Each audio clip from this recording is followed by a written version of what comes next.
All right. Yeah. Hey guys, how is it going?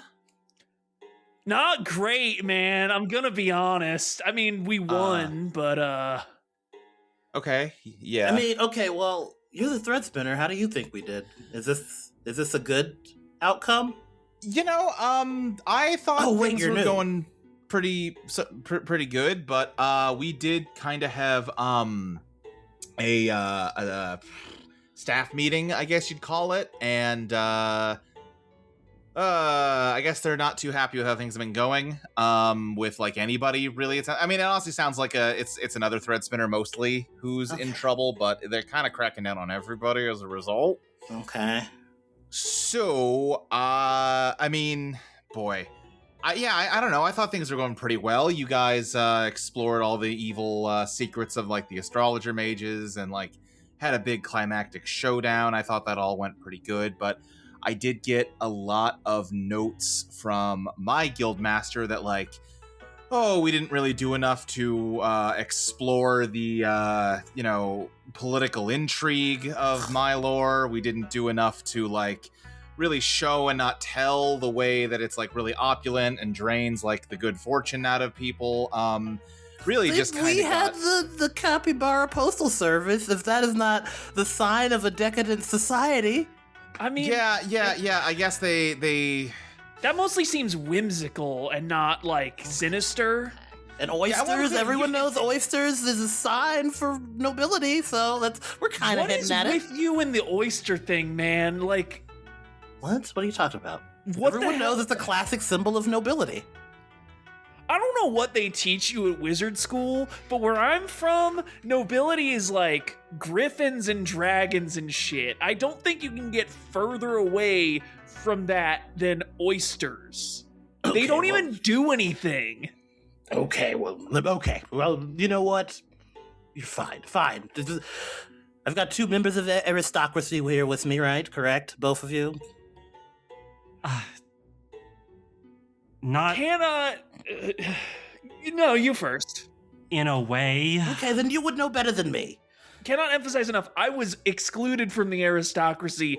It's literally in my name, which admittedly I do not have with me right now, but nevertheless. It's fine. I'm not judging you. I'm just saying. Oysters saying were we a didn't. delicacy in Cardil, but that was primarily due to its geographical location. It was pretty common when I moved to Novum. But yeah, anyway, to be clear, it's not like you guys are in trouble. It's mostly they've implemented some changes to try and I don't know, I guess help. Short version is the next region we go to, we're going to be spending a lot more time in. There's going to be sort of multiple governing arcana that you're going to have to contend with, kind of one after another. And I'm not going to give you like an overarching quest to go on. You'll still have your personal quests, but we're more going to kind of vibe it out what kind of conflict you have to solve, just sort of based on the conditions of the region. Okay. Now, was that the official term from the Threadspinners Guild? Vibe it out. He does air quotes. No, I mean, it's more just we're going to intuitively, discover the story together instead of, prescribing what the goal of your quest is going to be. Do you have a rubric these people want us to follow or something? I think they're just trying to find, like I said, I from what I understand, another Threadspinner kind of dropped the ball a little bit, and they're trying to implement some changes to prevent that from happening again. They were kind of letting their threaded get away with too much, I guess, or something. I don't know. I didn't really get the hard details, but Wonder what that would be like. well, yeah. Listen, okay. It sounds like maybe you also maybe have some notes for me. I am new to this. I'm doing my best. I just feel like I was put into a situation where I had no real good answers to do what you wanted. But I mean, you got there in the end, right? And we destroyed an entire town. Well, yeah, that is true. Do you consider that a success? I don't. Mean, the place's vibes were not great. Look, I'm not happy about raising it to the ground or anything, but they could maybe use a little bit of a kick in the pants. I agree. I did not. If I must spend my afterlife here with you Threadspinners, I'm not going to just watch the same things I saw in life in the afterlife. I've dealt with it once, I'm not dealing with it again. I don't know who decides on assigning these regions or whatever, but I did it and I'll do it again is what I'm saying. Very well, Threadspinner. Tell us your directions. It's apparently what I'm good at doing. Okay, yeah. So you, I think we talked about you maybe wanting to hit the sea, right? I think in the ruins of Mylor, it's not hard to find a. Do we have to call them ruins? Like they're gonna rebuild though, right? Because I mean, probably, yeah. That's likely, I would say. Don't like that. Probably. Okay, let's move on.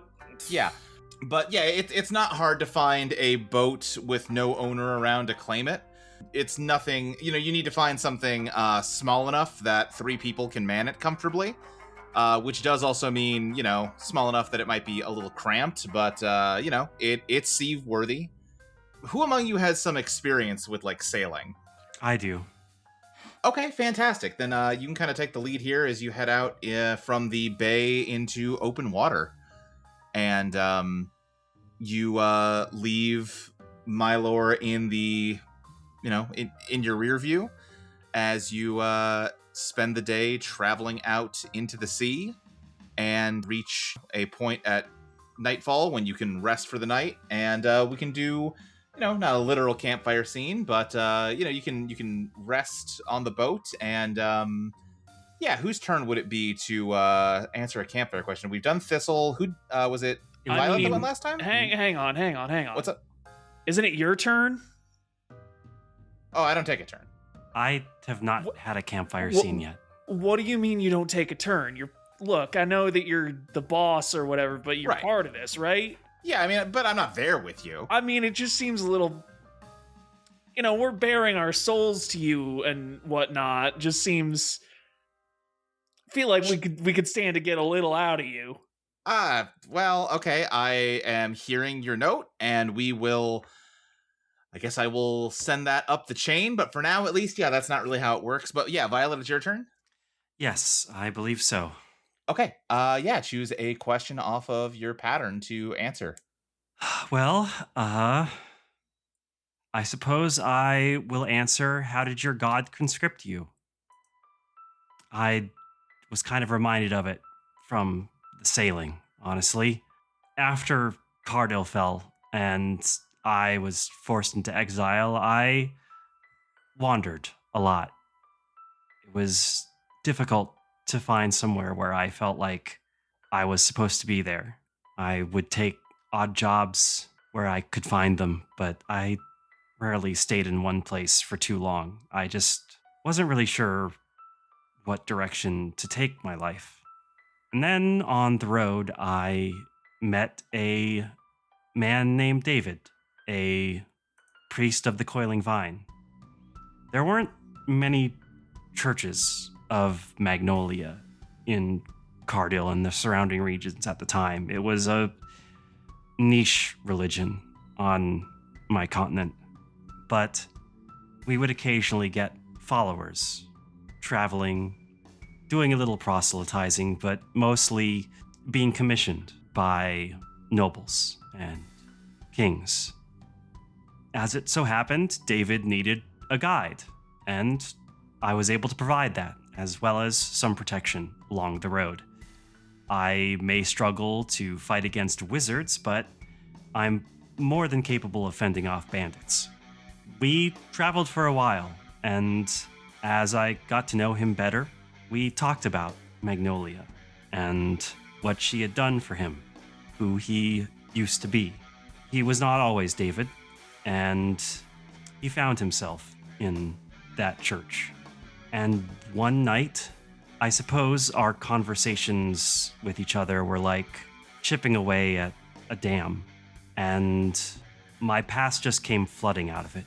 I hadn't confided in anyone since I lost Marie, and it was cathartic in a way, and frightening. I did not know who I was, what I was supposed to be doing with my life. where I was supposed to be, and he offered to take me with him to Novum across the sea to visit his church. And I agreed. That's where I learned to sail for the first time, was crossing that expanse. And when I arrived at the Church of the Coiling Vine, they asked me for a name. They told me it didn't matter what I picked as long as it meant something to me. I gave them Violet. It was the first time I ever uttered that name. It was the first time in a very long time I felt like I had found a home. I suppose that's why I still find it difficult to abandon it in spite of it all. That's me.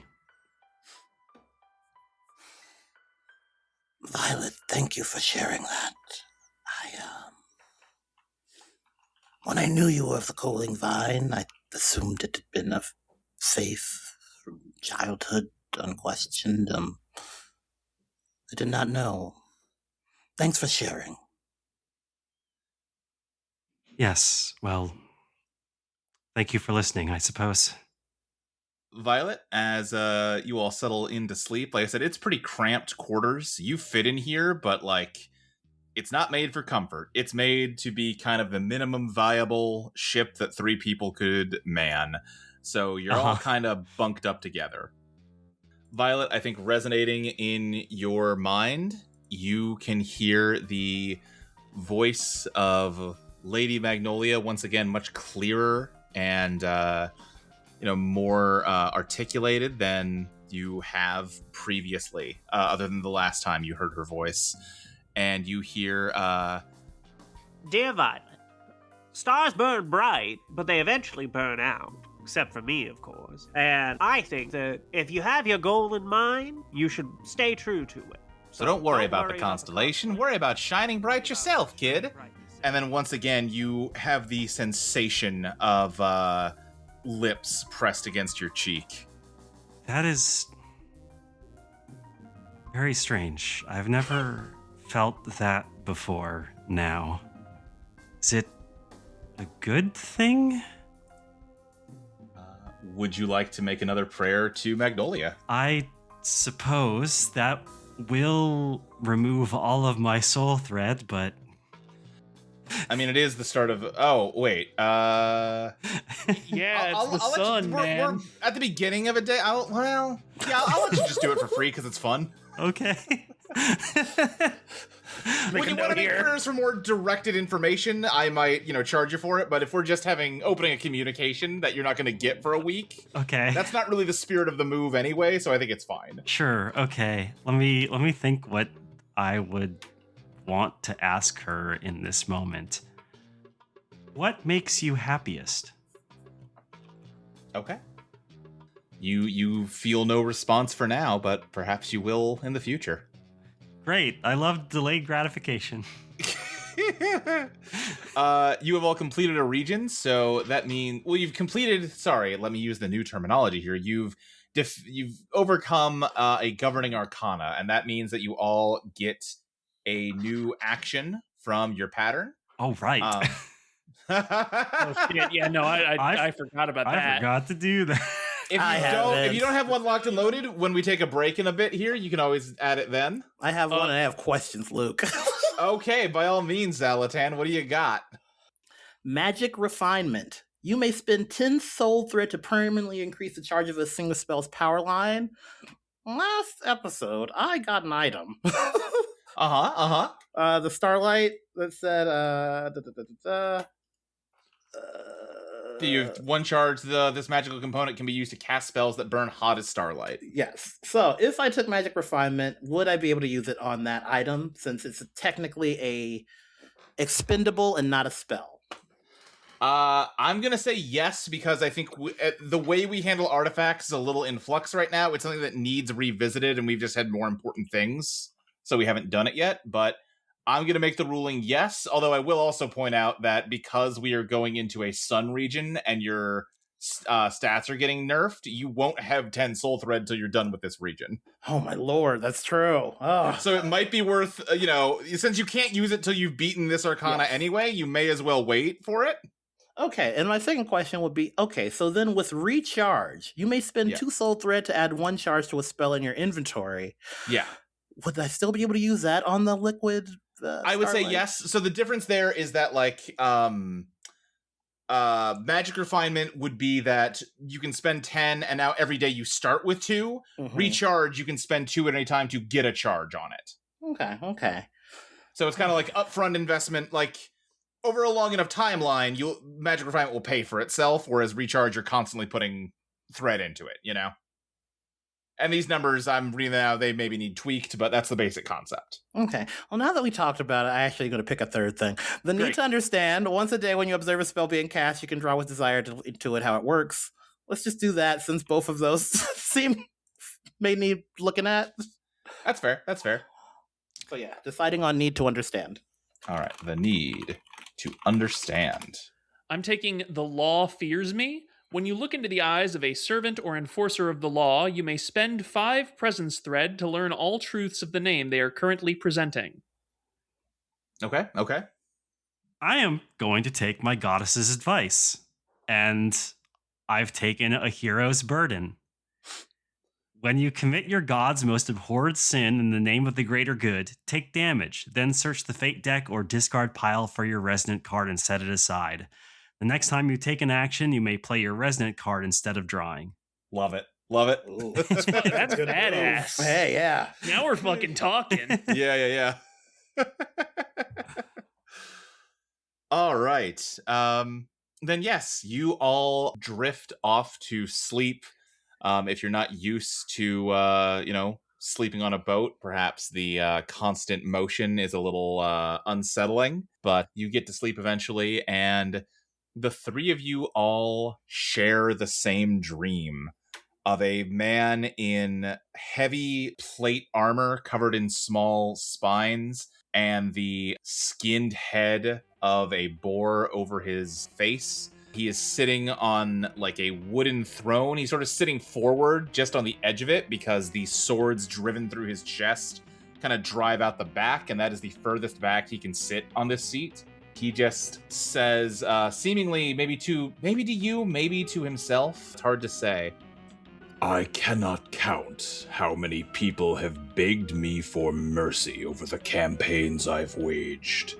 Men try to purchase their lives for me with gold or secrets. Women begging me to spare their infant children. Once a gardener even told me that they would happily die on my sword if only I spared their prized flower bed. Please, they'll say. Please, please, please. It is the word that grates on my mind the hardest. It means nothing, and yet they repeat it over and over, staring into my eyes as though their gaze has any power to change what is coming for them. To tell it true, that is why I first donned the boar's head. No one pleads with the boar.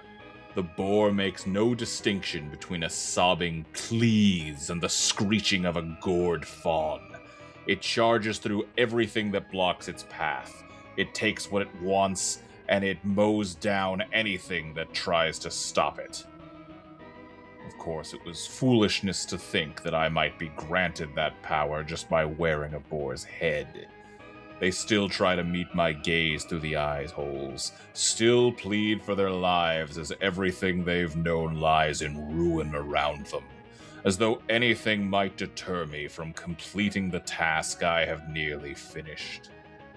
Perhaps one day I'll find an easier way to silence them.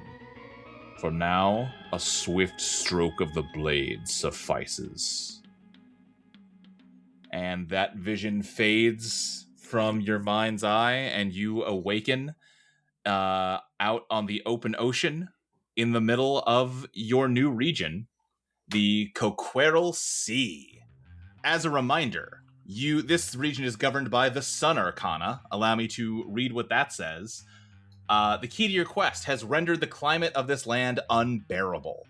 Regions governed by the sun are known for extremely harsh weather. Insufferable heat, violent typhoons, and eternal blizzards are just some of the conditions you can expect to find in sun regions. Even with the proper gear, the weather is so severe that it is simply impossible to perform to the greatest extent of your abilities. When you enter this region, subtract 1 point from each of your colors. Add this point back when you complete the region quest or otherwise depart from the region. Harsh climates are a hallmark of many lands, but the weather of some regions goes beyond that, with conditions so oppressive that their cause must be supernatural, and is entangled with the heart of your quest. In order to discover it, you must learn 3 truths about the name of the weather phenomenon and undermine each of them, breaking its name. When you do, it will reveal its second name, taking the form of the heart of your quest. So the truths of the Coqueral Sea. Truth number 1, it never stops raining on the Coqueral Sea. Truth number 2, the rain on the Coqueral Sea is scaldingly hot. Truth number 3, the Coqueral Sea is dotted with islands hosting the remnants of a civilization.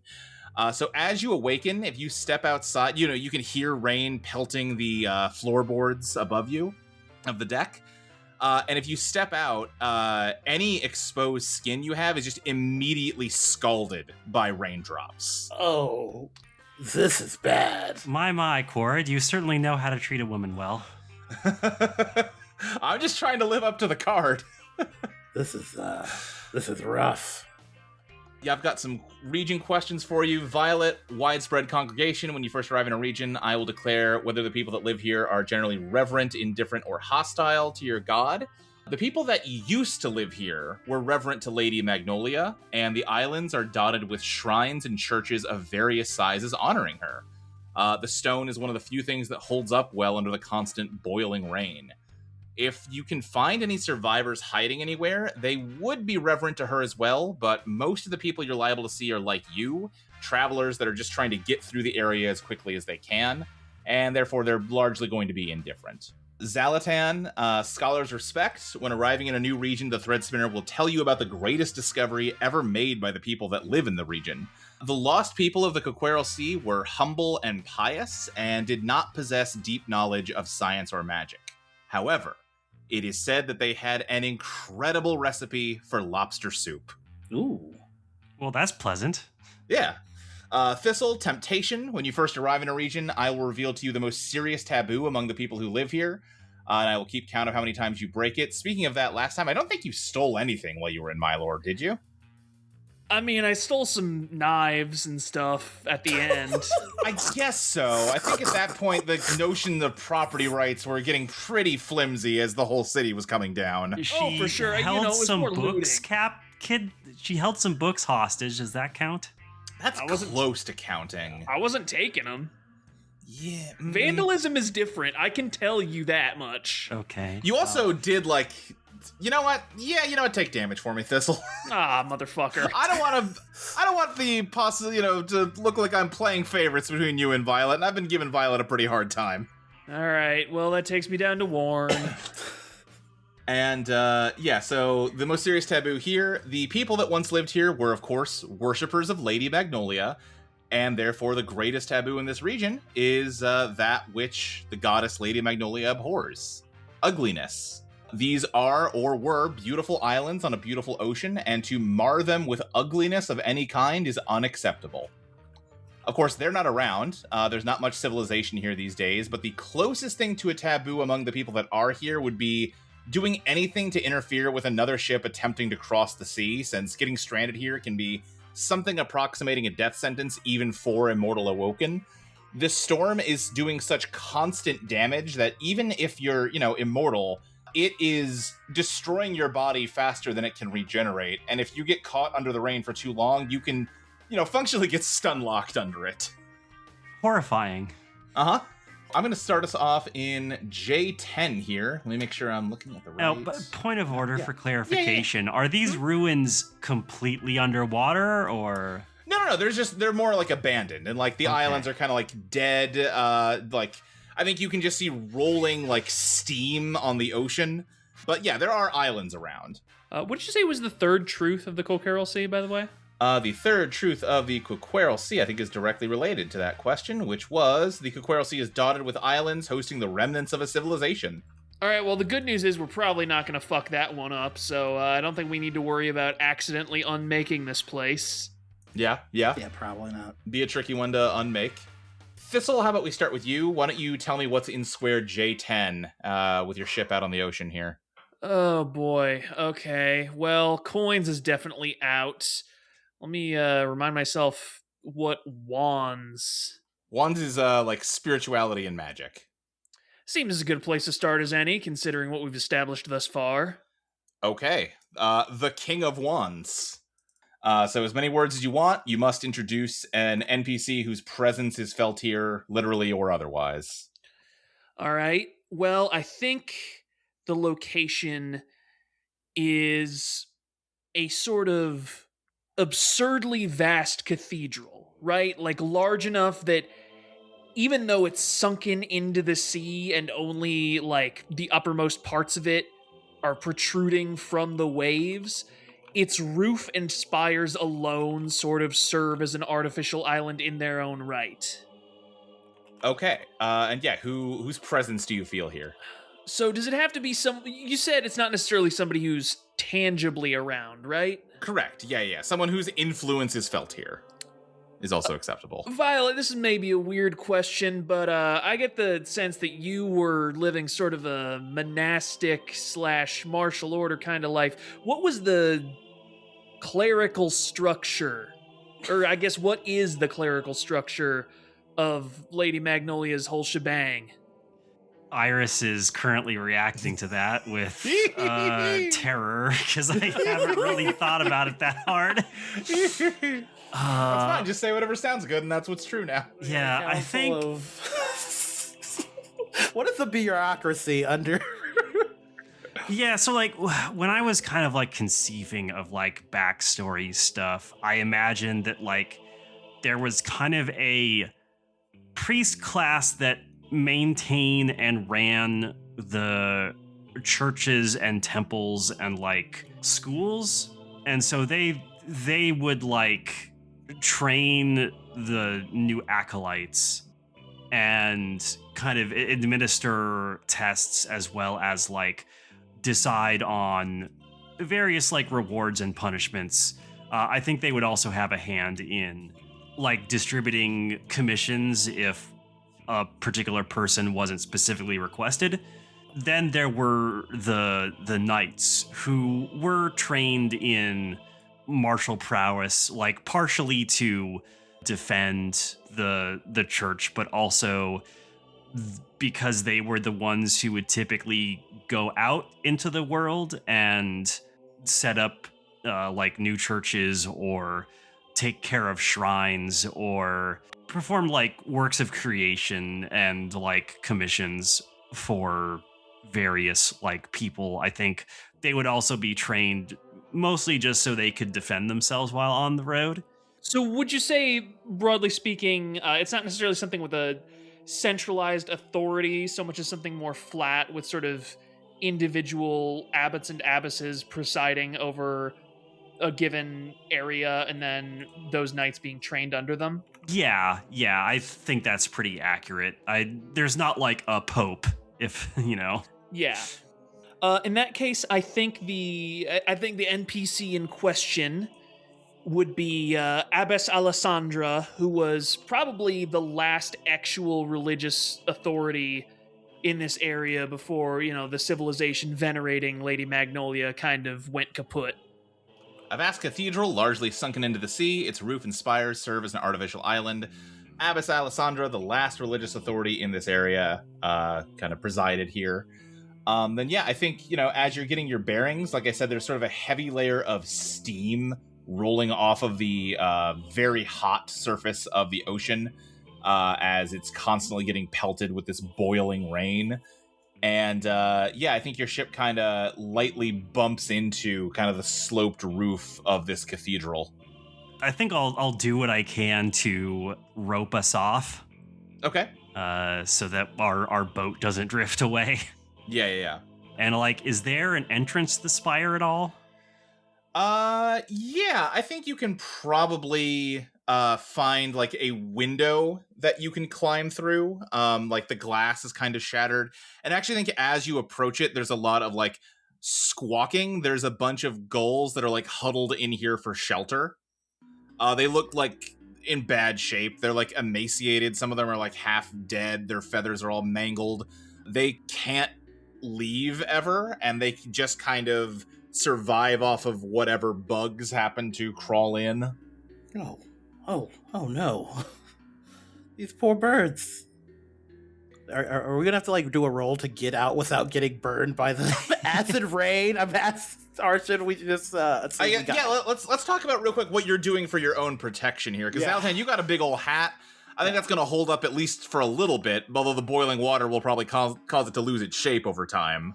Violet, I assume you have a helmet to go with your armor, right? Yeah, I do. Yeah. I don't wear it super often. But if you stay out here too long, your armor might turn into a bit of a Dutch oven situation, but in short bursts at least, it should protect you just fine. Yeah, Thistle, however.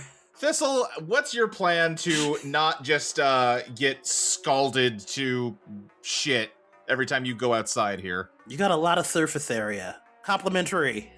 You do got a lot of surface area. I mean, do we not have like an umbrella? I would love an umbrella. I mean, we probably have some canvas that we use for putting up makeshift tents. Whatever. I can just use that as a cloak then. Fuck it. Yeah, and probably spare like sailcloth, right? Yeah. Yeah, given that we will probably be here for a while, I could sew it into something that would fit you a little better.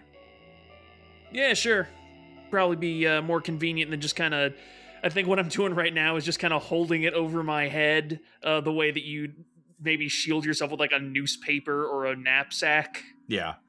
And I feel like doing it that way, you are probably occasionally getting some like droplets like hitting your nose or something, and fuck, that hurts. Not enough to like do damage, but fuck, it hurts.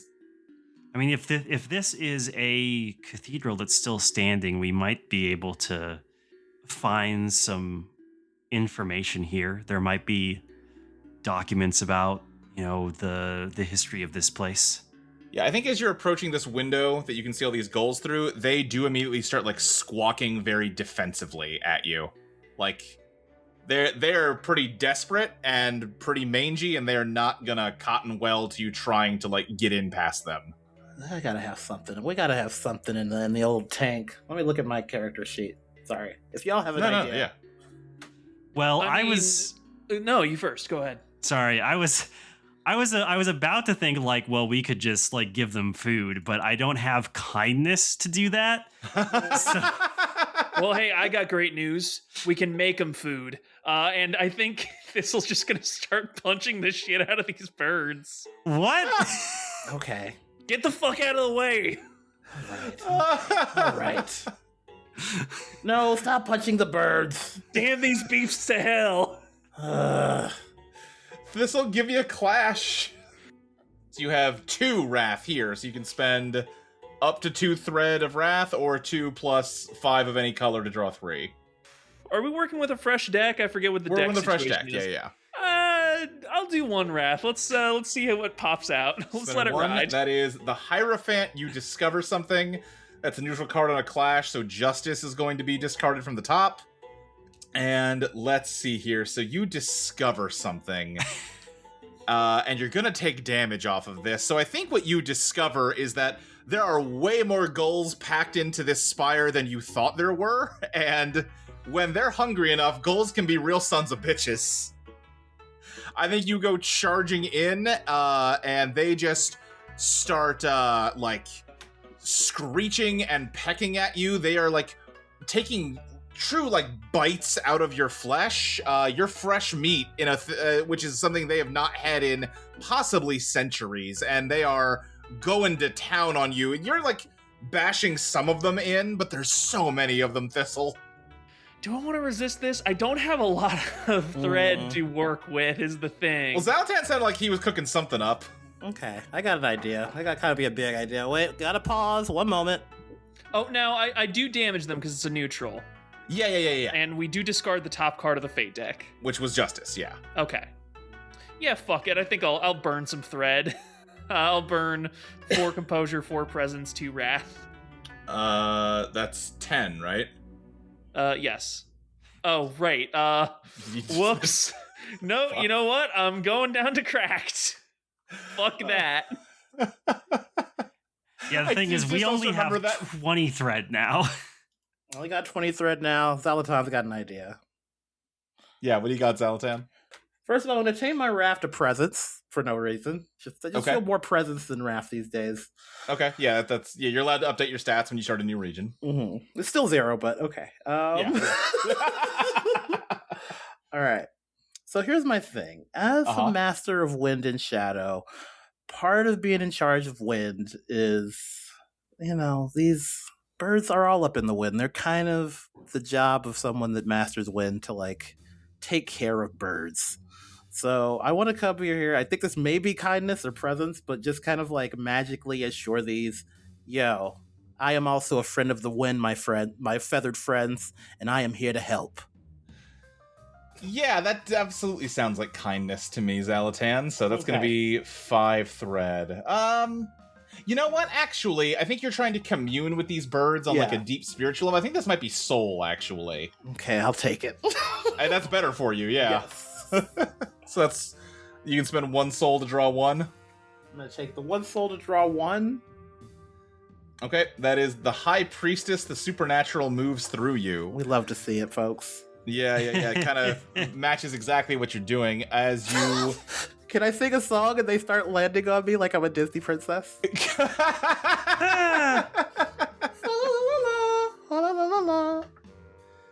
I think you, begin singing to them in the language of the wind, which is a language that all birds know intuitively. And they are, like, gradually calmed and stop attacking Thistle, but they are all extremely on edge. They are watching you with a lot of, like, anxiety, and, like, the smallest thing could set them off and get them attacking you again. He's out there on the plank doing the Jurassic World with the hands up, walking slowly. Hey, Blue. I'm here, Blue. Yeah, like they're still like, I imagine Thistle kind of pushed into the spire. They are staying in the spire, kind of perched on whatever little ledges and what have you they had in there before. And they're just like eyeing you warily. Do we have any food with us? Or healing. Are you familiar with healing salves or something? Me? I was not particularly trained in magic. You weren't, but you are trained Magnolia, right? This is her place of power. And you are one of her followers, yes? Yes, I am. And I know Magnolia of sorts, nature and beauty, right? Yes. Do you think it would be a sin to use her power to help these marred birds? These birds have been marred and left quite unbeautiful. If you could heal them... Okay, I suppose I can try. Sure. For the first time, I don't know if he conveys this with his speech, but he does get a glow in his eye as he's teaching somebody some magic for the first time, where this is the first time he hasn't been a curmudgeon about everything. Yeah. I suppose I'll try and draw on Magnolia's magic to heal these birds. Okay. Yeah, that's we can justify that as soul, I think, because you're drawing on that. What is your soul? 1. Ooh, okay, so yeah, you can spend 1 to draw 1. Okay. The fool, you become what you're needed to be. You know what? I'll take it. Sometimes you Yeah. Okay. What you need to be right now, Violet, despite everything, is a loyal servant of the Coiling Vine. And I think some like healing warmth radiates from the silver horizon. And you do see the birds, like, their feathers begin to perk up a little bit. They seem like a little less manic and anxious. And I think you feel a glowing presence from the cathedral itself. There's kind of like a spiral staircase in this spire that goes down, and you can see that, at roughly where the water line is outside, it is flooded. This is not a watertight building. You can't really get any deeper unless you want to, swim. I think probably because this is sheltered from the water, it's not getting the direct burning rain. The water in here is not, like, it's probably still warm to the touch, but it's not scalding to the touch. So you could swim down this spiral staircase, but, you know, you're undead and all, but air might still be preferable to not air. Can I try something maybe a little crazy? Yeah, what do you want to try? I'd like to take out the Silver Horizon and free the cathedral's true heart to, like, restore the stairs to what they were before the flooding. Iris, can I tell you something? Yeah?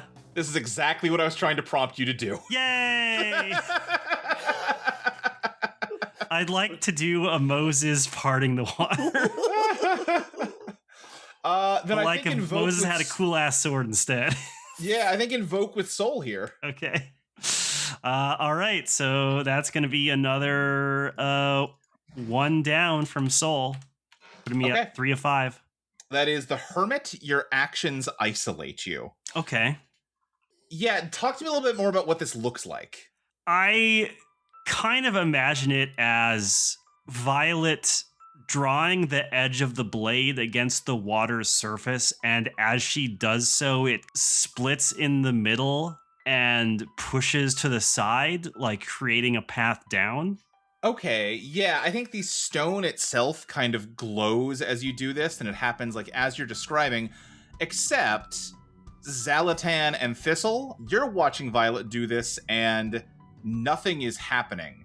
Except that Violet herself is beginning to glow with, like, a faint light, and she begins to, like, gingerly walk down the first few steps. It's submerging herself in the water, but she is moving as if she is on solid land. It's some weird god shit. Is that good? Should we just I think that's okay. She seems okay. Listen, if she's having a problem, she'll let us know. I don't want to get wet. I'm still mad that I didn't get to eat any gull, frankly. We'll feed you. You'll fill your gullet soon enough. I'll be back shortly. I'm just going to explore a little. Violet, you descend this spiral staircase. The water seems to fade away entirely, and the entire cathedral kind of glows with holy light as you descend down and find a door that opens up into the main chapel. There is like rows of pews hewed out of like palm wood, and there is a large stone statue of the Lady Magnolia. This is very far from where you're from, and you recognize all of the symbolism and design here, but there are like noticeable differences here. They don't quite worship Magnolia the same way that you worship her. They don't quite depict her the same way that you depict her. She probably has like a different like style of hair and style of dress, probably something more common to this region than your region. Magnolia never did enforce rigid iconography. We were encouraged to interpret her truths through our lives, I suppose. At the base of the statue is an engraving that says Pulchritudo est omnia, which I think listen, I'm using Latin as a stand-in for whatever fancy language you use, because we're not doing conlang here. We get it. But you, as a loyal member of the church, you would know this translates to beauty is everything, which is, again, probably not something you would see engraved at a Church of the Coiling Vine from where you're from. I'd like to map the scene. Yeah, okay. So we are still in Wands. You've got the King of Wands, which does cost 14. I think you guys might be camping fast here. Yeah. Da-da-da-da-da. I sort of figured that since, like, Thistle is already getting fucked up. Hey, you know what? When you're in, like, a very hot desert, you gotta rest more often. And so I think, actually, the sun is working as intended here. I have an idea for that for the next square. Okay. But yeah, that's going to cost you 14, because that is another change we made. Instead of the card you drew from Wands going to Swords, it just goes to Wands. That's easier, and it means that you, for instance, have to pay something to map the scene right away, like you're doing right now. Okay. Just double check. This region is reverent, right? Yes. Okay, good. I'm just keeping that in mind because I do plan to use taking communion on the next square we explore. Yeah. But thankfully, that costs 0 thread. Hooray. So, all right, I guess I have to subtract 14. Yep, which is like the vast majority of your thread. Yeah, okay. How do I distribute this? Let's do we'll take 8 from composure and another 4 from presence and 2 from soul. So that leaves me with, oh, whoops. I did the wrong thing for composure here. So that leaves me with 2 composure, 1 presence, 1 soul. Ooh, baby. I'm running light. Yep. That gets you the 5 of wands, so you can ask me 1 question. All that Make it a good one. 1 question. Okay. What were the last moments of the congregation here? The walls and floor are still glowing with that same ghostly light, and wisps of that light begin to kind of spiral up and take the form of humanoid figures. And you see there is somebody brandishing what looks very much like the Silver Horizon, and they are chasing everyone else out of the chapel, and you can hear echoing. It is as though you can't hear the original sound, just the echo of a voice just screaming, "Get out! Get out! The rain has rendered you hideous! You have no right to be in Lady Magnolia's presence! Out!" And it chases everyone else out of here, and that figure turns and walks past you and drops to its knees in front of the statue and clings to its base, and it just says, "I need no food or water. Magnolia will nourish my body until this plague has passed." And the light begins to slowly fade, and you see on the ground the desiccated, salt corroded skeleton of that same figure next to the rusted nub of their sword. And I think actually it's very slow, but with the water kind of temporarily out of here because of what you've done, you can see it the sword is slowly growing back from its hilt, and the bones are beginning to very slowly mend. They've been damaged so severely for so long that it might take days for this person to fully regenerate, but they would regenerate given time. Could I take their skeleton in my arms and take them back up? Yeah, let's say you can grab there's maybe a big tapestry on a wall that you can kind of fold their bones up into. This person does seem like they suck a lot, but also this is a pretty shitty fate for anyone to be in. Yeah. Luke, I have a question. What's up? So I don't think we've declared personal quests yet. Oh, right. Their personal quest. Yeah. What personal quest would you like to do, Thistle? Would this person constitute a paragon of virtue, considering?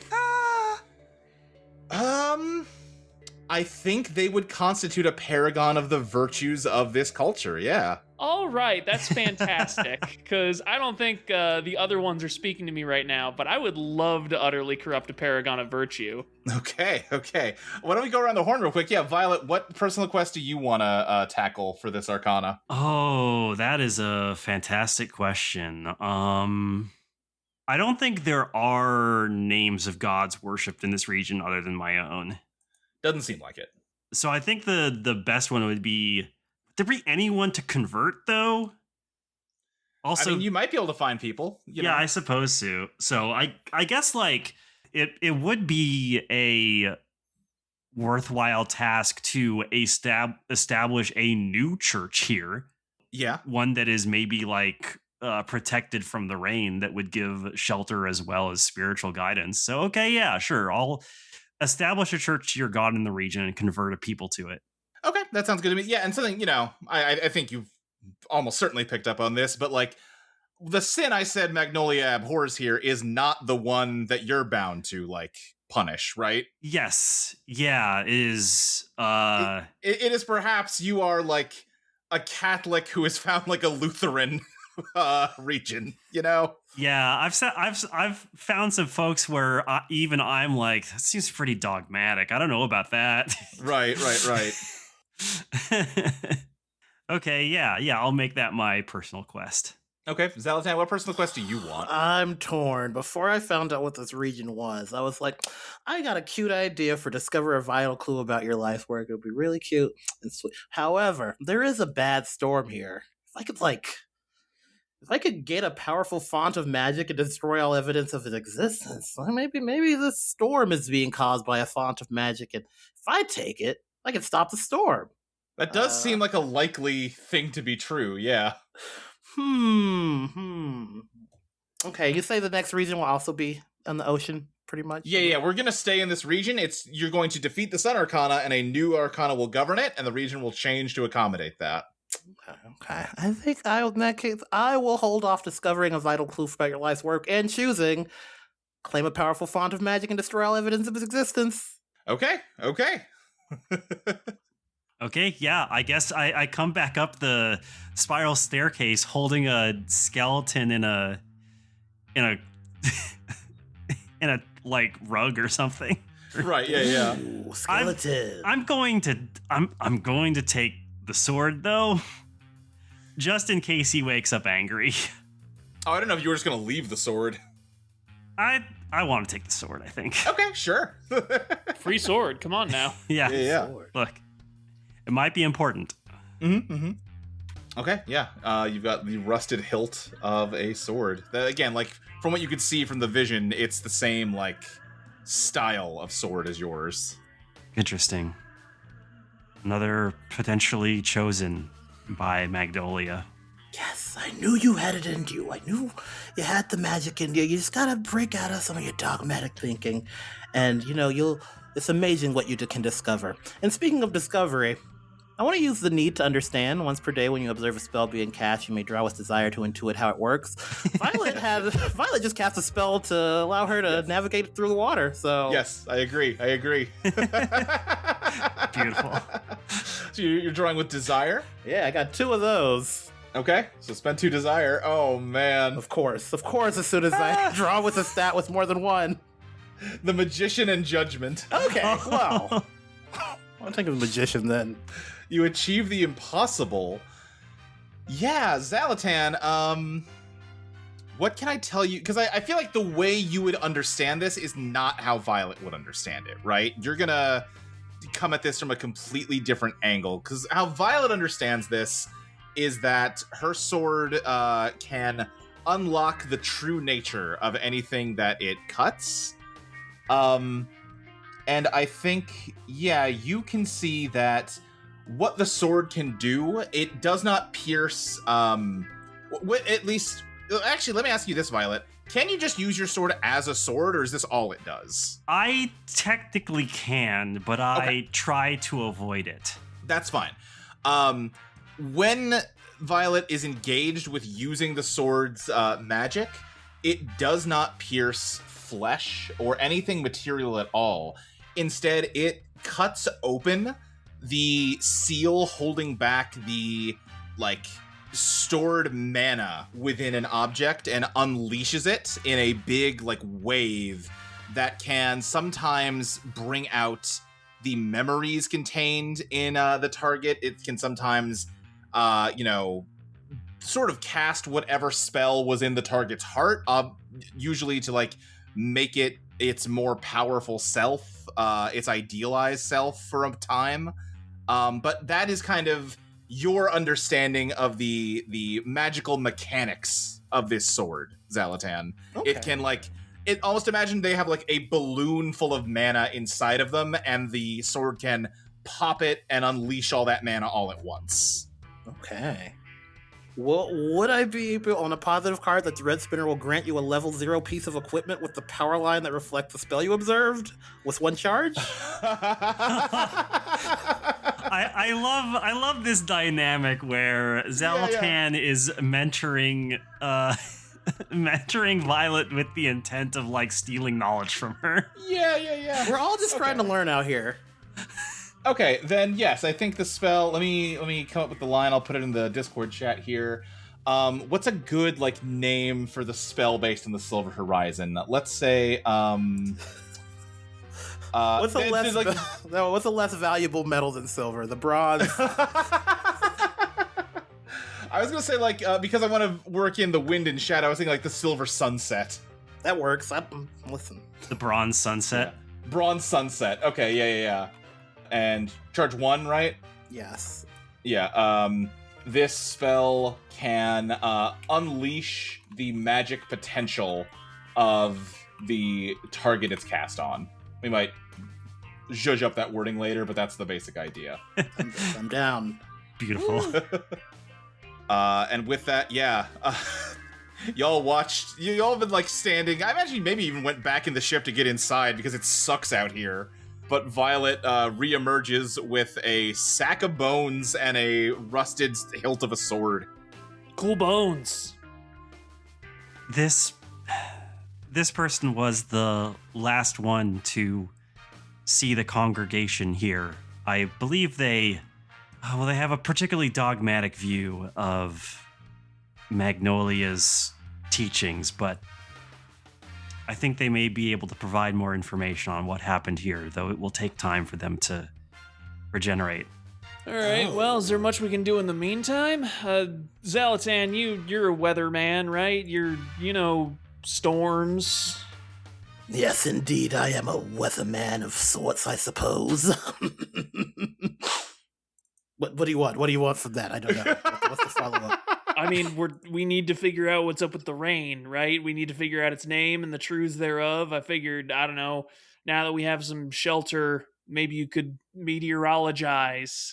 Yeah, it's not normal for rain to never stop. At some point, there's not enough humidity. Okay, all right. I think so. I don't know if this counts as exploring another square, but Yeah. I imagine going to the top of the cathedral. Is there like glass up there? Yeah, I mean, you're basically at the top already, right? You're on the roof. I think you could find like some like glass. Like I said, I think over time these windows have like shattered and have not been like repaired. But you could probably find some pieces of glass if that's what you're looking for.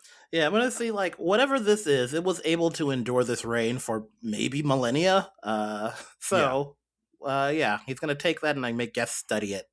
Okay. Yeah, I mean, it's glass. This stuff is like hot enough to kill life, but it's not hot enough to melt glass, you know? Okay. Not hot enough to fuck up with glass. Okay, cool. It's hot enough that you could make spaghetti out here. Let's put it that way. By the way, everyone. Fantastic news if we come across some noodles, I guess. Yeah. I don't know if we want to camp next or go to. I want to explore some more. I'm ready to explore. Yeah, it would be your turn if you want to explore square. Hey, Xalatan, what if you used coins on the next square? Just saying. Because I'll say, too, if you're looking for shelter that's not the boat, the boat is very much preferable to this one spire full of starving seagulls. Like, they're chilled out more after Violet helped them, but it's still not like... It's still a small tower packed with seagulls. Yeah. I'm just going to read off Taking Communion. When you enter a square on the region map governed by a coins card, you may seek out a worshiper of your god to provide aid to your party. If the region is reverent, spend 0 thread. The worshiper will allow your party to rest at their home and will give you detailed advice about the surrounding area. Every member of your party receives 5 thread of any one color, including you. Okay. Also, we lift 1 shroud from each of the 3 minor arcana decks. Okay, Yeah. I'll take it. All right. You give me too much time to think up locations before I do this every week. We get a month between these. Okay, so I think we are going to draw. Well, first, are we going east, north, south, or west from the cathedral? We started with east last time. Let's do south. South? Okay. And I think I do want to draw coins. Okay. Coins is going to be free, and it is the 10 of coins, which I believe means, once again, you get as many words as you want. You gotta add an NPC, which you wanted anyway, so... The Sunken Shadow Citadel. Ooh, okay. It's a shadow church. I don't know if you've ever been to one of those, but basically it's in complete darkness in there. You take off your armor and weapons at the door, and then there's a guard that like tells you like move 10 paces, then 5 to the right, and sit down. And you just like hang out and, worship in absolute darkness. And you just gotta trust everybody that else is in there that's cool. Mm-hmm. Okay. So can I... You can. That was just kind of ranting, but yeah, that's... Well, yeah, I'm trying to think. I'm trying to come up with how to make that mesh with what we've established so far. Yes. Because it does sound like that is a completely different religion after we said, yeah, there's just the one religion here, pretty much. And it would be a little odd if not only is there another one here, but their church is next door. That's true. Okay. I like this. It's a cool idea, but I don't know if maybe this is the time to deploy it. Yeah, that's true. Okay. Repelling the Shadow Citadel idea. Yeah. Something shadowy. Okay, this is an easy one. Calignus Cove. Calignus is another word for shadowy. All right, Calignus Cove. All right, tell me more about Calignus Cove. It is a place where ships can hide before they try going back into the advent. It's like a pirate bay kind of thing where like, hey, yeah, it's shadowy enough, and like if you know the rocks, you can like get in and get out. But it's a pit stop. Yeah. So Calignus Cove is both shadowy in the sense that like it's like covered and like there's shadowy characters there. Okay. Filled with shadowy characters, and give me an NPC here. Oh. No, I'm trying to think of a good Pirate King name. Okay, here's the idea in my head. This is a guy that's the last remaining pirate of a fleet that got destroyed by the Revenant. Ooh, okay. So, I don't know if that's something I should have but yeah, I think there's a guy here that's like a pirate and he's like, I escaped in a barrel, or Yeah, okay. Give me this guy's name. That's why I said that to come up with a good rhyming name. I was like, Larry Bing, the Pirate King. Jeez. Larry Bing, the Pirate King. I got it. All right. Oh no. No, I'm seeing this very clearly in my mind. Oh boy. No, you must believe me. I used to be a pirate king. I had a fleet before me. Yeah. And I'm sure you traveled the stars through. I don't know if I know what outer space is. I know what you were there last telescope week. is, huh? Yeah. Oh right, yeah. We've all you been to traveled the space. stars It's and went to regular. planets and shit. Okay. Who hasn't been to a celestial body at some point? Yeah. All right, then in that case, yes, you sail south. You're noticing that out in the rain, the ship is can't sustain long trips in open ocean. The heat of the rain is literally melting the seal off of the wood, and that's not going to be good long term. Well, hang on. Long term, it'll regenerate itself, right? That's what I'm saying. If you stop to give it a break in places, that will be fine, but you do need to stop and find places for cover for it, or the ship's gonna go down. All right, making a note. Do not explore open ocean. Yeah. And, but, it does manage to hold up for a few hours as you head south and see a small islet on the horizon. There is smoke coming out of it, so hey, that means people. And yeah, you see there are a few boats about equivalent in size to yours parked around a large cave that lets out into the ocean. Man, I'm just thinking about how this place must smell, just like hot salt, Oh god. Yeah. Humid as fuck. Everyone's gross. Oh, everyone is just so... Yeah, because, it's super humid. Even if you have protection from the rain directly, it's going to be so hot and steamy everywhere. It's truly like an inescapable sauna, right? And in that regard, as you kind of bring your boat into, beach a little bit and get into this cave, it's a little bit of a reprieve. It's still sweltering in here, but not quite so much as it is in open air. There are a few folks, maybe 2 or 3 kind of huddled around, just sort of resting. I think there's somebody just splayed out laying in the sand. And Not to take too many actions, but I would like to map the scene. Yeah, okay, sure, go ahead. That's going to cost you 10 to clear the 10 of pentacles, 10 of coins. Let's do that. Let's just erase my 10 desire. Okay. So you've drawn the 4 of coins, you get 1 question. How evil. We just started a new region. I shouldn't immediately be evil. We just found civilization with shelter. Please don't get us banned from it. Yeah, I think everybody here is very tired, but also like a little suspicious of any newcomer coming along. Okay. I'm just gonna say it. I just gotta live my truth. God. How do I steal the best ship here?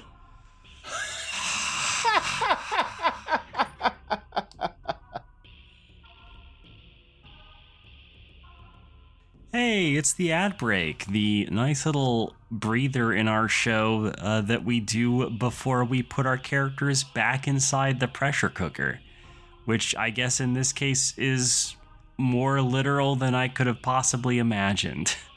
If you've been enjoying seeing our characters contending with the forces of nature itself, we'd appreciate it if you threw us a little money to help support the cast. You can head over on undertow.cards to subscribe to our Patreon for $1 a month to get main episodes of the podcast a week early. Or if you want to pay a little extra money, we have additional tiers that give you some fun bonuses for doing that. For example, at $3, not only will you get to listen to the Design Session podcast, where Luke and Molly figure out the design for the game, but also you'll get our Eidolon playlist episodes, where we talk about and rank music that has inspired the show.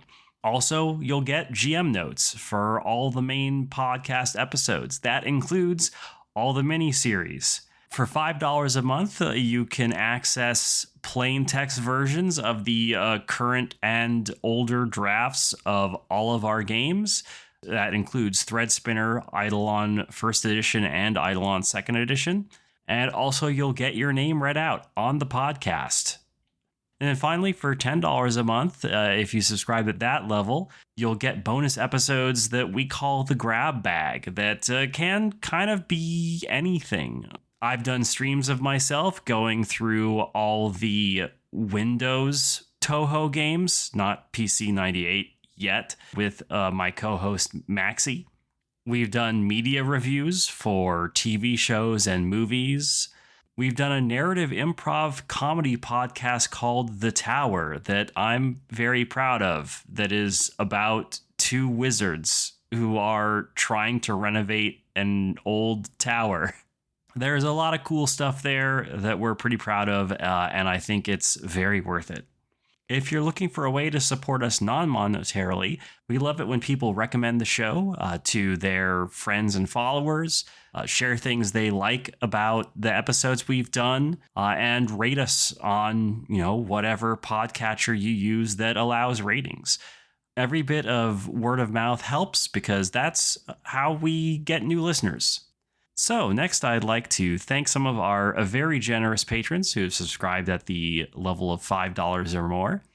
Bug Olson, Enoram, Bree Joy H, Null, Mary Painter, Alexia Tripp, Jody Joe, Don Fluffles, Lachlan Cleland, Spam, James, Nora Blake, Jade Nebula, Hunter Vic, Mralph, Fox Mom Neve, John Bradley, August Ray, Ace Warlock, Lexicon, Spades Gaming, open brackets striven, close brackets, Robust Laser, Meh, and D. Matthews. Thank you all very much for your support. Now, back to the boiling sea. How do you steal the best ship here? Xalatan, as you are scoping them out, most of them are pretty comparable in size to yours. There's maybe one here that's a bit bigger. There's only maybe 3 or 4 total here. It's not like, this is an oppressive enough environment that even a quote-unquote like bustling hub is a couple people, But one of them catches your eye.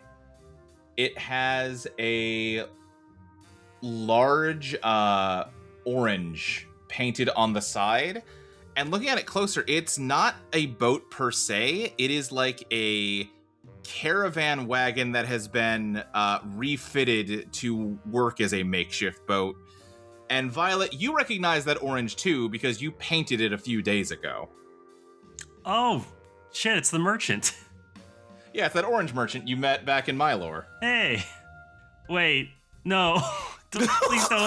Please don't steal from... Oh, wow. Because you grew up on like an orange farm, right? Is that Yes, yeah. Yeah. Oh, God. Huh, that looks like it could really withstand some bad rain. Violet, no it doesn't. Xalatan, no. We have a boat. We don't need a slightly better boat. We could maybe use a better boat is the thing. Thistle sees where I'm coming from. We get stuck in the open sea. You know what, you know? Now, what I will say is, I don't know if what is clearly a land-based caravan that has just sort of been, I don't know the terms, because I'm gonna be honest, I've never seen the sea in my life. I don't know what's normal for the sea. I do know that scalding rain is not. No. But I'm pretty sure that's not what a boat's supposed to look like, right? No, it's been retrofitted. It's been modified. Yeah, meanwhile, ours was built for that very purpose of sailing. Okay. Well, Which means I know how to use it and how it should work. it just seems like it looks like. You know what? We don't have to decide on this immediately. We're here. We're drinking, right? Is there some kind of? You like claps? Xalatan, if you attempt to steal that boat, I will cut your hands off. Okay. I won't even need Magnolia to force me to do it. I'll do it of my own free will. I'll be happy to. Okay. All right. What's with you today? You mean aside from the boiling rain? Yeah. I just would prefer that we refrain from making asses of ourselves everywhere we go. I got bad news for you about your company. Like, look, I'm not gonna go out of my way to cause trouble, but that 3 wrath score, well, 2 wrath right now, that's not going away anytime soon. I understand that, gonna- but that's hardly an excuse to steal a boat that we do not need from a merchant who did nothing to us. As you're arguing, there's movement on the boat as that merchant kind of emerges, and he looks around and he spots you and he goes, "Oh my goodness, it's the nice night lady that drew the orange. How you doing?" Hi, yes, it's fantastic to meet you again. I didn't realize you were traveling here. Ah, likewise. What are you doing out in this hell? Pardon my language. No, it's an accurate description. We are trying to figure out what's causing this hell, as you so aptly put it, and eliminate it, so it's less hell. Well, shoot, can't argue with that. Hope you succeed. It is real tough migrating from Mylor across the sea. Tell me now, in your travels, what has been your experience with this weather phenomena? Oh, I've made the trip across the ocean a few times now. It's never fun, but you can do it if you got the right preparation. And he kind of like pats the wagon. This old baby's served us pretty well over the years. Okay. Violet and Thistle, honestly. Violet, you met this guy originally by yourself when you kind of wandered through the bazaar. Now that you're here with everybody, you can't help but notice that he kind of looks like Xalatan. What? He looks a little like Xalatan.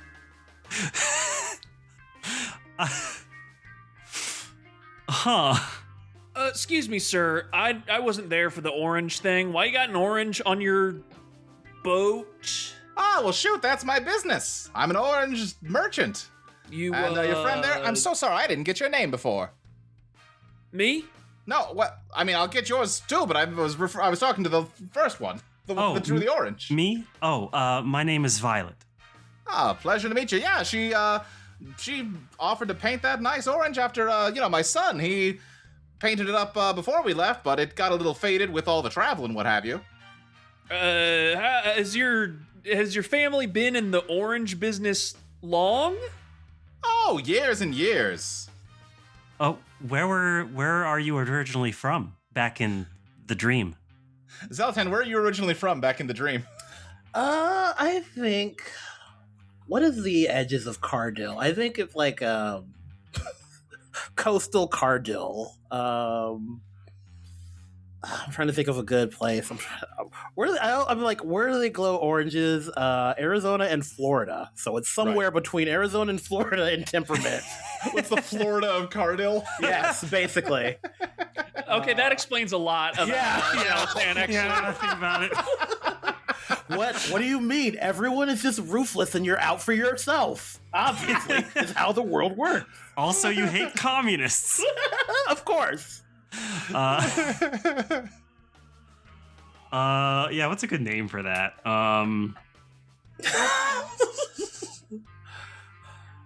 Florida backward. Or no. That's nothing. I feel like there's an Everglade pun to be made here, because the Everglades already sounds like some fantasy shit. Yeah. Yeah, that's correct. I mean, a deer. Let's just drop the F backwards. A deerle. That sounds like a place. Oh yeah, that's good. That's good. Yeah, that's Florida backwards minus the F. It's like, oh, just some little place called a deerle. You probably haven't ever heard of it. A deerle, you say? I have heard of that place. It was, on the outskirts of Cardil, but I did visit there a couple times. No kidding. Well, ain't that just beat all? Huh. Xalatan shrinks in his chair. Oh, I haven't heard that name in centuries. Let me think how to approach this. I mean, I am going to ask you now. Yeah, Xalatan, what's your name? What's a fantasy name but's also boring? I think he's Arthur? Lorne. Xalatan. So I think, like, what name could you have fucked up to turn into Xalatan? Yeah, true. Yeah, this is the Kingdom Hearts version of my actual name. Like, I'm thinking like Talon or something. Nathan.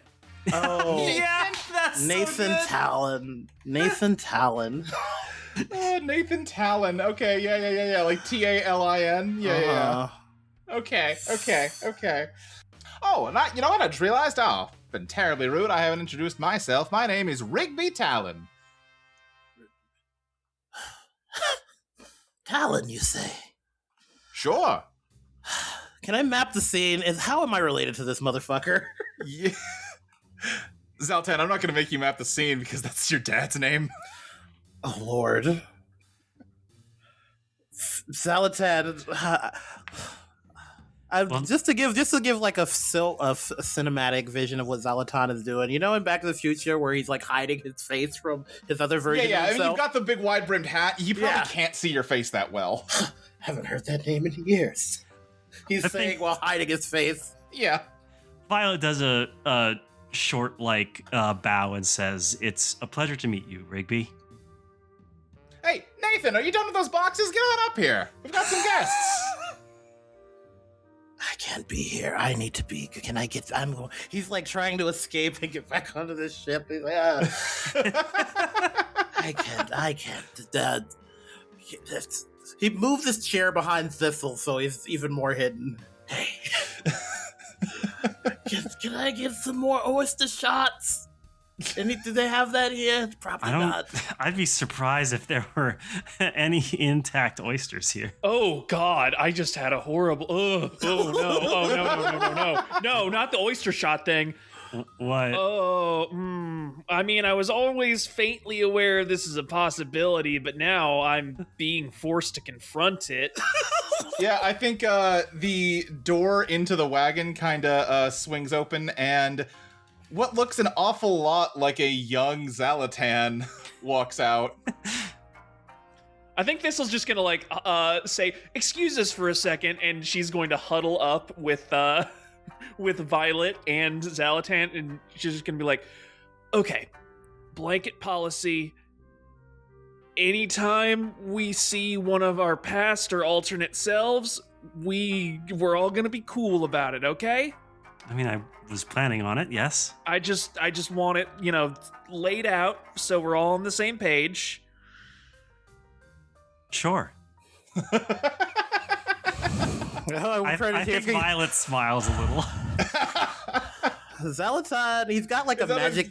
You got a magic bag here. You got your magic powder in. He's hyperventilating into his like magic bag. Hey, man, it's gonna be okay. That'd be cool. Do you want to take a walk? We don't cool. We don't need to be here right now if you don't want to be. There's like a whole cove. No, this is part of it. This is part of the Threadspinners Guild. This is for the drama. No. We can handle this. I think a Violet escapes from the huddle and goes to like meet Nathan. Yeah, I think Rigby just says like, "Yeah, Violet, this is my son Nathan. Nathan, Violet, this is the nice lady that touched up your painting there, kiddo." He goes, "Oh, yeah, cool. Yeah, thanks." And he kind of like awkwardly shakes your hand. Yes, it's nice to meet you. You do good work. Yeah, thanks, I guess. Okay. Have you ever, is it a hobby for you, or have you ever considered, more training? Oh, I mean, no. I mean, I just helped my dad with the, with the oranges. That's very admirable. Not turning around. Is it a good life? Was it a good life? I think Nathan kind of goes like, "Oh, I don't know. I guess I can't complain. Get to, get out there, see the world. That's fun enough. The growing season's always, that's pretty boring. But yeah, well, got to make the oranges somehow, right? Yeah. And I think he does his eyes do kind of fixate on you, Xalatan, as though he can sense that you are a path he has not taken. I suppose so. This is okay. Kind of a path that he, by definition, can never take. Yeah. Also, which rough. Yeah, this is the version of Xalatan who died the day he left home. Yeah. How persona do I want to be on this shit? Whatever. We're in a weird metaphysical place. Mean by that. I want to do a soul thing and see, like, feel this person, this version of myself, without saying anything. What would you do if you could see an alternate version of yourself and, like, ask them any question? Because he ran away from all this because he thought it was dumb. He thought it was like, this is no life to live, blah, blah, blah, blah, on the sea, blah, blah. Is this enough for you, Nathan? You happy with this life? I guess that's the same question again, but I guess he asked it on a deeper sense of like, I guess he just asked it on a deeper level. I think he is a little like, because again, he's picking up something. He doesn't quite have the same level of recognition of you that you have for him, but there's something about you that is kind of unsettling him, and I think he just goes, yeah, I mean, it's not so bad, I guess. Yeah, yes, of course. Who can't complain? I mean, you can always complain, right? But, not digging ditches. Indeed, not digging ditches. Are you okay? I'm happy to see you and your father. It's hold on to that, many things I wanted to ask my father that I never did. Sure. Are you okay? You kind of seem a little, I don't know, not okay. It's the weather. Yeah. My friend is, well, as you can tell, quite up in age. The humidity and moisture is not good for his health. Say, speaking of humidity and moisture, as farm folk, and maybe swamp folk, I don't know a whole lot about the place you're from, but you wouldn't happen to know anything about not even what's making this rain do this, but just sort of the particulars of this rain, would you? Particulars of the rain? How do you mean, friend? So we're kind of on a quest. Right, yeah, you mentioned. And the nature of the quest is such that we need to find out as much about... Like, obviously the rain is scalding, but there has to be a mechanism that makes it like that, right? And there's a mechanism causing the clouds to never part and so on and so forth. We're just trying to figure out sort of... I don't know, are there any agricultural implications beyond the blindingly obvious?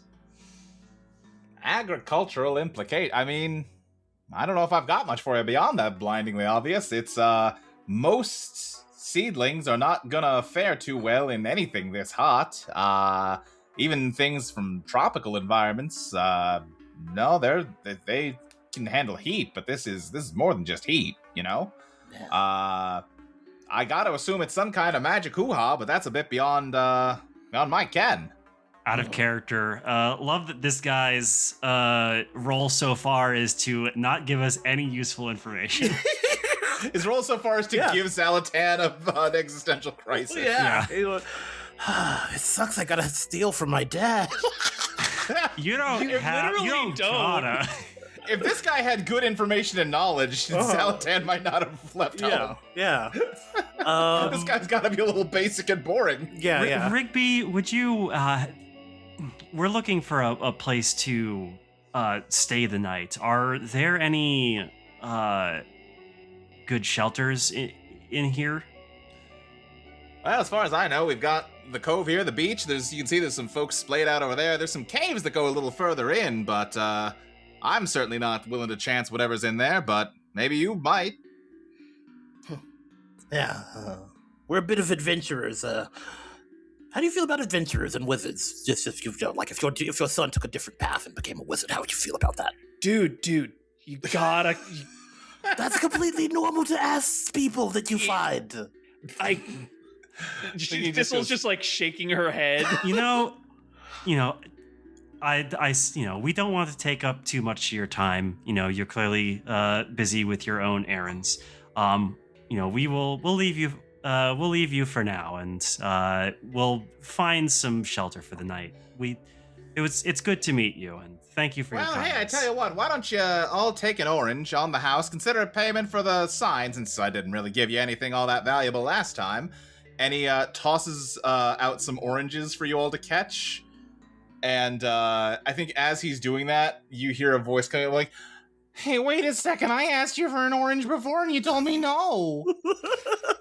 Oh no. And there's just a guy with some ragged clothes and like some piercings coming up. He goes, no.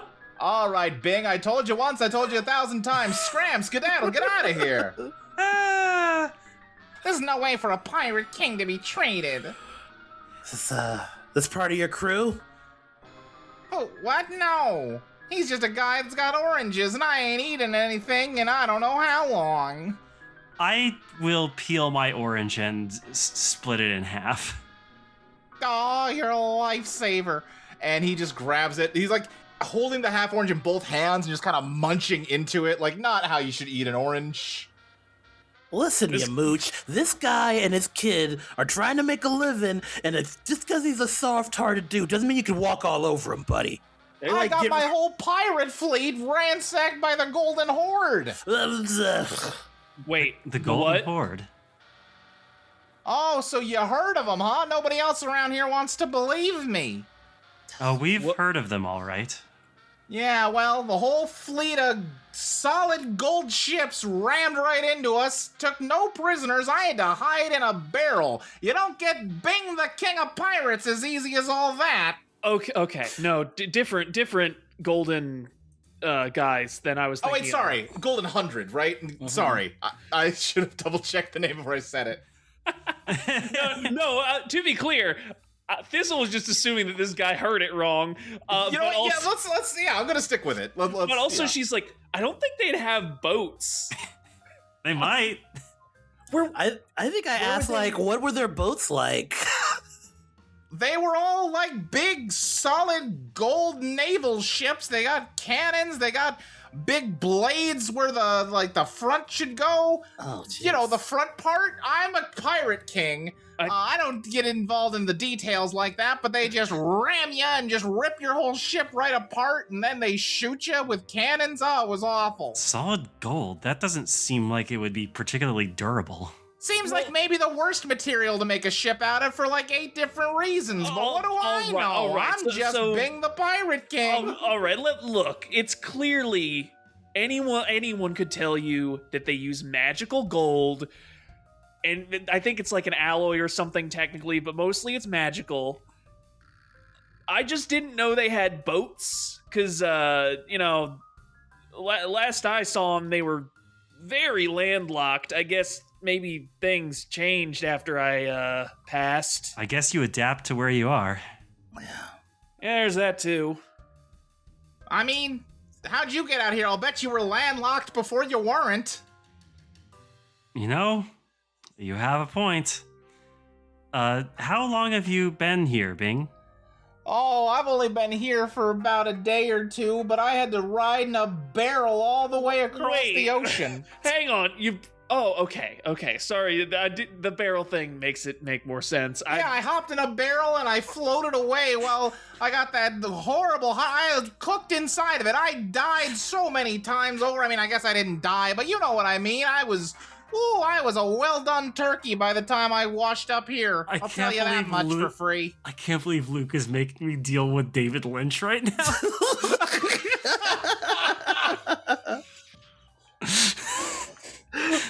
Not my intent, but I see what you're saying.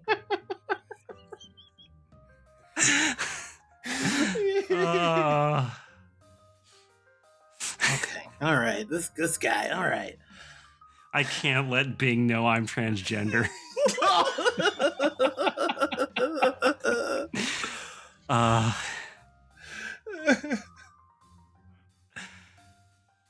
I was gonna ask him a question, but fuck. But then you contended with then you would have to listen to him answer. I've got a question. Yeah. All right, Captain Bing. If you That's King Bing to you. You should not introduce yourself like that to me if you want to keep your head. Anywho, Big Captain. talk from someone's already lost theirs.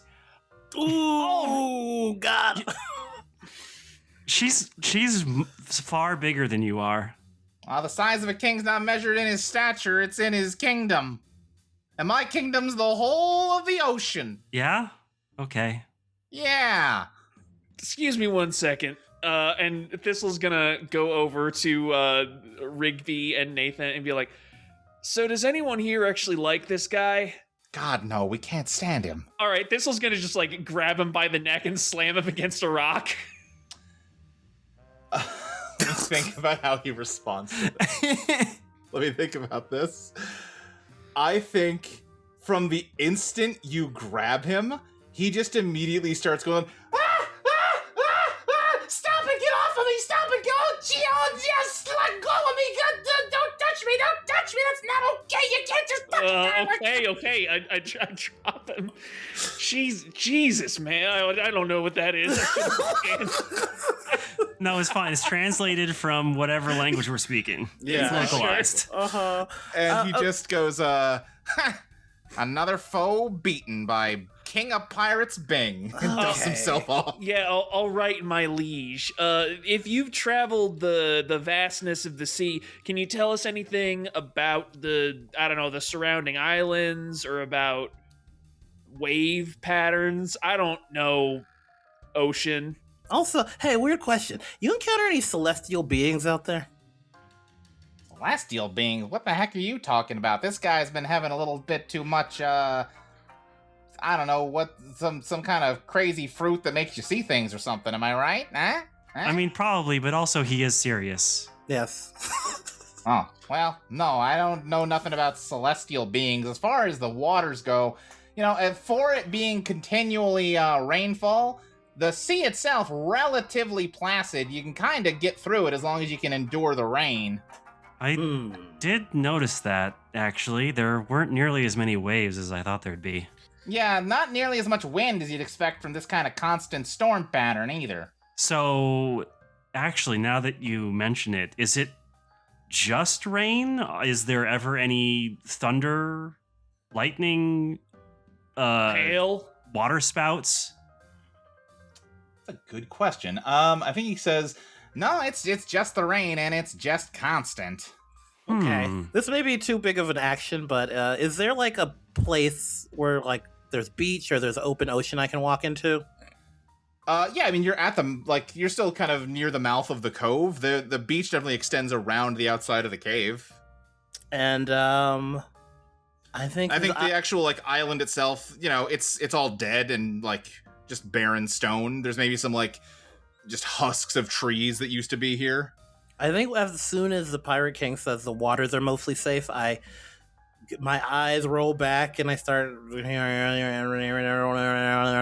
state, and I walk into the ocean and I take my shoes off. That's the first time he's ever done that. Yeah, I don't know what those noises he's making with his mouth are. I think sometimes he just does stuff for the theatrics of it all. You don't understand magic. I mean, I've used magic. I'm going to put my feet into the ocean, and I'm going to try and divine a truth about this weather pattern using soul. I want to just put my feelers out into the ocean, since he said the ocean is mostly calm, and I want to do a soul throw. The ocean is still, at least the surface layer of the ocean is still scaldingly hot, to be clear, but you can withstand that if you want to try and commune with the ocean here. Yep, that's what I'm doing, and I only have one soul. We have one soul thread. Well, I think this is mapping the scene, so you would need to clear the 4 of pentacles, 4 of coins, with any thread you got. Oh, let's just burn anxiety down to 1. And I want to try and divine some truths about the weather pattern from the water. That is going to be the 7 of coins. Let me double check. That is going to be... you can ask me 2 questions. Okay. Is this... I don't want to overthink it. He knows how the water cycle works normally. Right. Is the water from the clouds coming from the ocean? Ooh, okay. How to answer that? Or maybe if that's too big, what's the source of the clouds? And is it the ocean? No, totally. I like where your head's at. I'm just trying to think of the best way to formulate the answer here. I think... Xalatan, you do get the sense that this is all of a piece. The clouds above are the same water below. However, you also can sense a powerful and malicious magic at the heart of this. This is not the normal water cycle, and that is how it is seemingly perpetually cycling, as opposed to these clouds never let up. There never stops being clouds. Okay, so that was my first question, right? Yeah. And for my second question, what's a cool wizard thing I can do to impress my papa? Wow. Be normal, huh? We're all regular here. Xalatan, your papa is gotten back to work, just organizing the boat, checking to make sure that the modifications he's made to make it seaworthy are holding up. Nathan is just kind of watching you. He seems confused and weirded out by you, and yet he can't look away. But notably, your dad, Rigby, has no interest in whatever you're doing. He's a simple man, and he just cares about the job he's got to do, and he cares about keeping food on the table for his family. No giant display of magical power is gonna do much other than get a gee whiz out of him, If you wanted to actually impress him, you would need to do something to help him in his day-to-day work. Violet repainting his sign did more than any flash of magic giant fireball lightning from the sky could ever do to impress him. He's like, his hand is like in a fist, and it's like, this is why I fucking left. This is why I fucking left. It's just so... And then I think I don't know. He seems nice. He does seem nice. Don't judge me for this. Look away, both of you. Look away. What?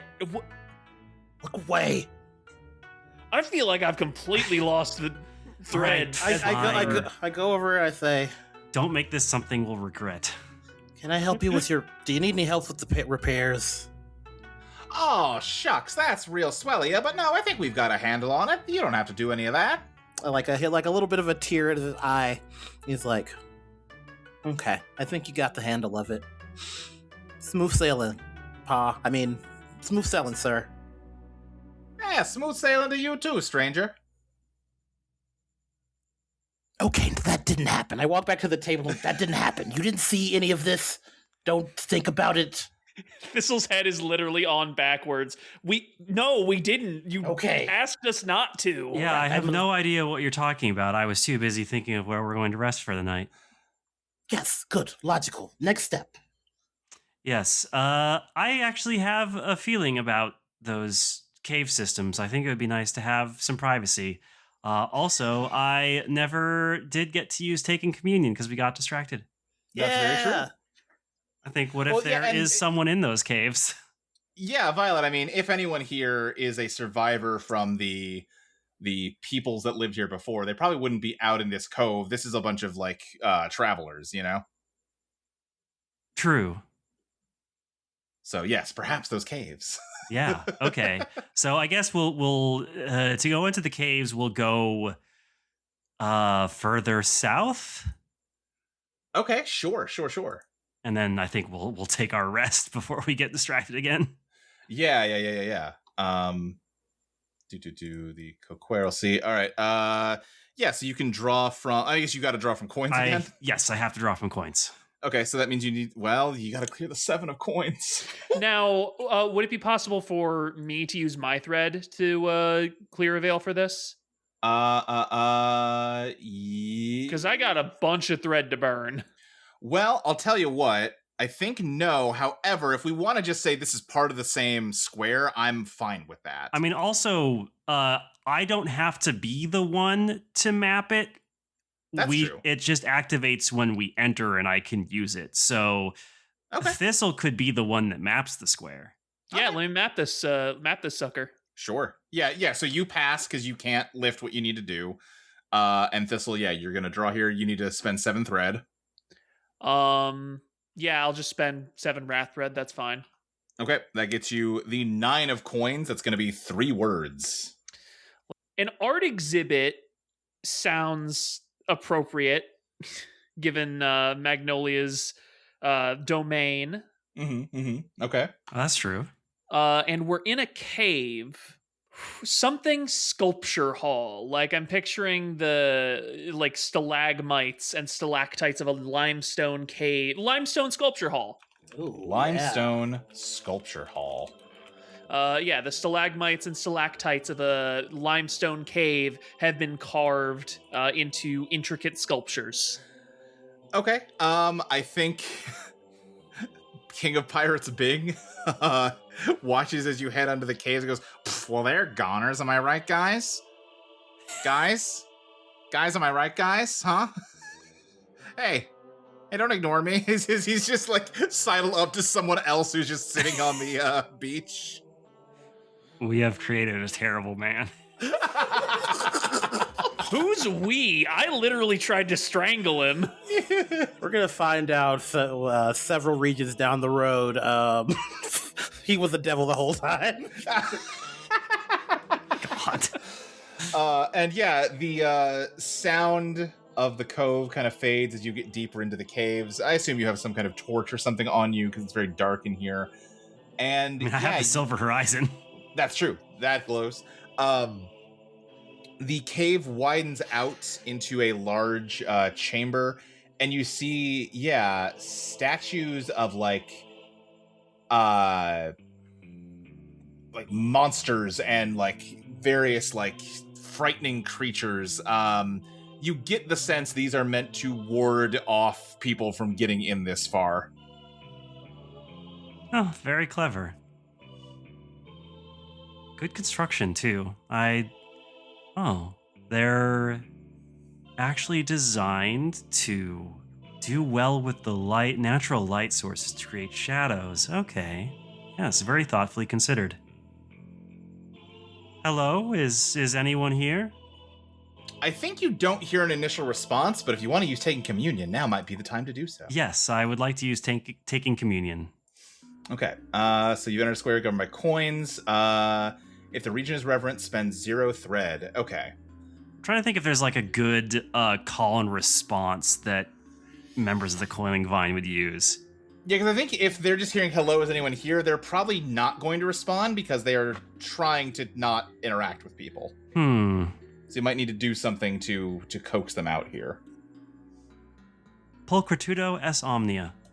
There, you can hear like some faint motion deeper in the cave, and someone kind of slowly approaches. I think they're kind of an elderly woman, kind of ragged hair, clearly has not left this cave in a long time. Their skin is kind of pale. They're very thin and frail looking. And I think they just say, where did you hear that? From the abandoned chapel. I, too, am a follower of Magnolia. Hold on. She takes out a knife. You see that her eyes are like fully just like milky white, just covered in like cataracts. And she takes out a small knife and gouges them out and waits a moment for them to grow back. Okay. And as they grow back, there's a moment when she can see clearly, and you can see her vision like beginning to go milky white again. But for the moment, she can regard you, and she goes, "A knight of the coiling vine." She drops to her knees and kind of like prostrates herself before you. Oh, please. No follower of Magnolia needs to do that for me. I am a humble servant. I have prayed in this cavern for millennia for the Lady Magnolia to deliver us from this horrible plague, and she has finally heard me and sent her champion.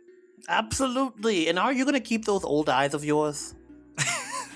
She's not really paying much attention to you. You can take them if you wanted them. It's okay. I don't want to. It seems like Violet's moment. I don't want to. My companions and I are here from the Threadspinner Guild to banish this eternal storm. Any aid you can offer us would be greatly appreciated. Of course.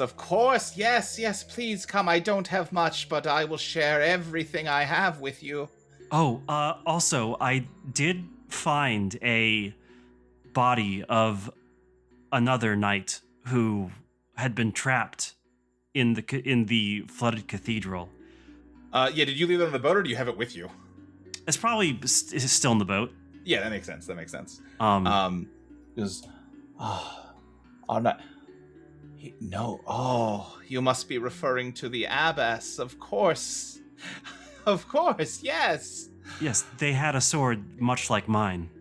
Oh, Abbess Alessandra is returned to us as well. This is a blessed day. Please come. And she leads you. There's like a little lean-to in the back of this cave.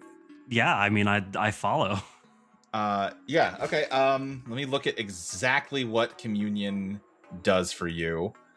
Worshipper will allow your party to rest at their home and will give you detailed advice about the surrounding area. Every member of your party receives 5 thread of any one color, including you. Lift 1 shroud from each of the minor arcana. So I'm going to lift the shrouds off of...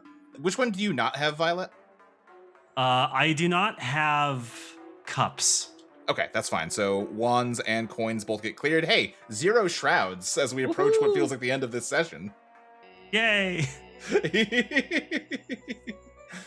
I think she, brings you back. There's like a few, like, chairs and, like, a ratty old bedroll back here, and, like, a pot full of, like, just a pot full of crabs that she's collected for food. She goes, let's see. We can see about starting a fire. The smoke can get a little bad back here, but that's fine.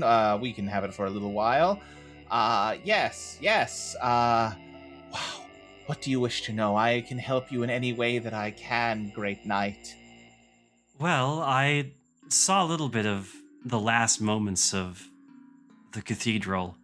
I was granted a vision, but was this storm always here? It seems like this was... surely this place was not always flooded and raining. The Lady Magnolia treasures beauty above all else and abhors the hideousness of the world. And one day that hideousness visited upon us. A great worm descended from the skies, and we did as the lady would bid us to do, and we slew it, knight. We brought it down with our spears, and it crashed into the sea, but its soul, so hideous, so ugly, continued to live beyond its body, and it haunts us now, drowning us in this accursed rain. I have no idea how many others have managed to find shelter from it. I have not spoken to any of our people in... I don't remember how long. So there's a fallen dragon somewhere in the sea? Yes. Do you happen to remember where it fell? Any landmarks? I am going to tell you, you've uncovered truth number 1 of the Scalding Tempest, which is the Tempest is a vengeful dragon's curse. Yeah. That explains the heat. Yep. I think she says, it's been so long since I've even seen the sky, let alone charted the waters, but I believe it was to the east of here and the north. Thank you. This place is fluid, as is all things in the wake, but that is very helpful information. I apologize, great knight, that my home is so ugly and hideous.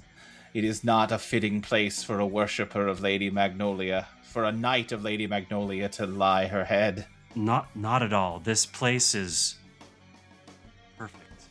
The craftsmanship and care you put into your carvings to protect and ward off intruders, the thoughtfulness in which this home is arranged.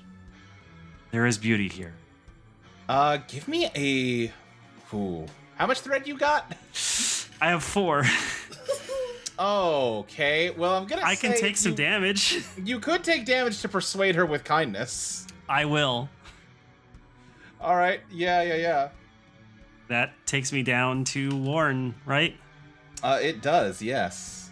How did the Ace of Wands end up in that deck? That's not where that goes. What? Okay, so you get 1 card, the Moon. No!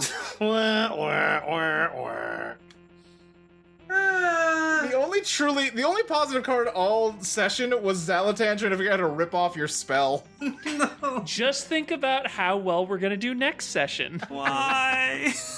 I mean, I guess it's not the lovers, but Jesus Christ. You say this, and as you do, Violet, you become muddy and wet. Your hair kind of like undoes and kind of drapes down your armor. Dagger begins to emerge from your heart. She initially says, "Oh, you're very kind, knight, but I know as well as any that this is a disgrace to the Lady Magnolia. The natural beauty of the cavern was far greater than the hideous beasts I had to carve to frighten off those jackals. We were not taught these crafts to create such hideous works, but to create beautiful things to... She kind of like leans in closer and sees you in your muddy, unkempt form, and she goes, ugly. Are you truly a knight of the Coiling Vine? I am. This is how I looked when I died. How could you disgrace your order so deeply to look this way? There's going to be no salvation for us. This is what was sent to answer our prayers. Rude. Eat your fill and go. Leave me. And she, huddles into, a corner and turns her back to you. I'd like to camp now.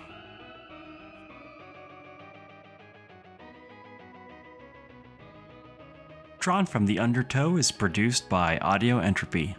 You can find this podcast and many others at audioentropy.com, where we also have a link to our official Discord.